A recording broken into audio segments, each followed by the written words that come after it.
అందుకే మా అమ్మగారు ఏం చేసింది, హైదరాబాద్ పంపించి ఆరోగ్యం చూపెట్టి ఇక్కడ పలానా గుడి చూసుకోమని చెప్పింది. 85లో ట్యాంక్ బండ్ వెంకటేశ్వర జగదీష్ మందిలో పనిచేసిన. అక్కడ 13 సంవత్సరాలు పనిచేసిన తర్వాత డాక్టర్ ఎంజయ్య గారు నాకు పరిచయమై వారు పరిచయం అప్పటి నుంచి ఈ కాలనీ మొత్తం ఏ పూజలైనా వారు అప్పచెప్పేది. అయితే 96లో ఈ గుడి స్థాపన ఎట్లయిందంటే, ఇక్కడ సాయిబాబా గుడి కట్టాలని ఒక ఆశయం ఉండే.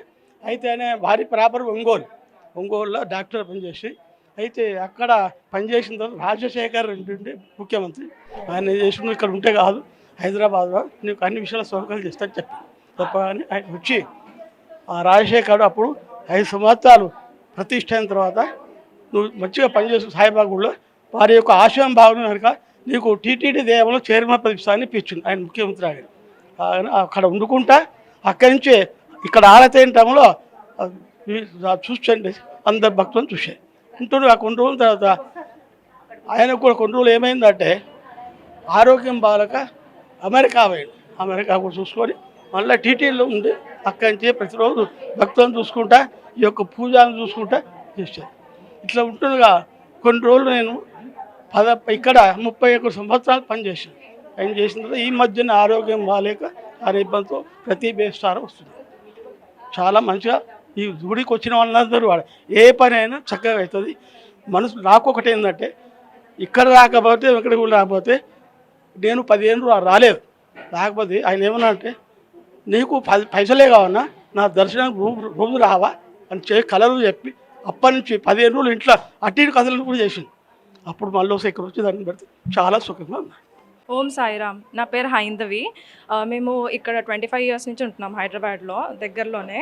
సో ఎప్పుడు మేము ఎవ్రీ థర్స్డే వచ్చేవాళ్ళం అనమాట ఈ టెంపుల్కి. అంజయ్ అంకుల్ మాకు బాబా లాగానే ఎప్పుడు వచ్చినా కానీ వారి బ్లెస్సింగ్స్ మాకు ఎప్పుడు ఉండేది. ఏ అచీవ్మెంట్ చేసినా కానీ ఎప్పుడు నా వెనకాల ఉండి పుష్ చేస్తూ ఉండేవాళ్ళు. నేను ఇప్పుడు కెనడా నుంచి వస్తున్నాను. వచ్చిన నెక్స్ట్ ఫస్ట్ థర్స్డే ఇక్కడికి వచ్చేస్తాను అనమాట. సో మా పేరెంట్స్ ఎప్పుడు కూడా బాబా గురించి ఇక్కడ ఎలా జరుగుతుంది అన్నీ చెప్తూ ఉండేవాళ్ళు నాకు. ఇక్కడ ఈ టెంపుల్ అనేది చాలా అంటే చాలా మహిమగలిగింది.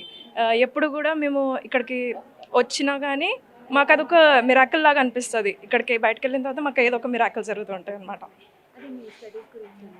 నేను ఇప్పుడు బీటెక్ చేశాను, కెనడాలో చేస్తున్నాను అనమాట జాబ్, సాఫ్ట్వేర్. సో ఇక్కడ నేను వెళ్ళే ముందు కూడా ఫ్లైట్ ఎక్కే ముందు కూడా ఇక్కడికి వచ్చి అంజయ్ అంకుల్ దగ్గర బ్లెస్సింగ్స్ తీసుకుని వెళ్ళామన్నమాట. సాయిరామ్. గుడికి చాలా కష్టపడి మా సారు అంజయ్య సారు రజకులు చాలా కష్టపడి కట్టినాం. రాళ్ళు మోసినాం, అన్నీ మోసినాం. ఆయన కూడా చాలా కష్టపడ్డాడు. కష్టపడి కట్టిండు. మాకందరికీ ఒక నీడ కూడా ఇప్పించిండు. ఇప్పుడు ఆయన భక్తిలోనే నడుస్తున్నాం మేము. అంతే కదా. నమస్కారం మీ అందరికీ. నా పేరు నరసింహ. నా వృత్తిరీత్యా కార్పెంటర్ని. నేను ఇక్కడ ఈ గుడి స్థాపించక ముందు నుంచి నేతా మిల్లులో వర్క్ చేసేటప్పుడు నుంచి ఈ వర్క్ చేస్తుండేది. మాకు గురువు అంటే ఎవరు, నేను ఆంజనేయ స్వామి భక్తుడిని. గురువు అంటే మా ఆంజనేయ సారు, మా స్వామి మాకు. ఆ తర్వాత మా అదృష్టం కొద్దీ బాబాని తీసుకొని వచ్చి ఇక్కడ పెట్టినందుకు ఆయన చెప్పిన మాట మేము జవదాటం. ఆ కాలం నుంచి ఈ కాలం వరకు అన్ని వర్కులు నేను చేసుకుంటూ వస్తున్నాను. ఆయన ఏది ఇస్తే అతనే తీసుకుని నాకు ఇంత అంత అని డిమాండ్ మేము చేయం. ఆయన శిష్యులం కాబట్టి మాకు ఆయన ఇస్తాడు అని చెప్తాడు ఆయన. అంజయ్య సార్ చెప్పినట్టు మాకు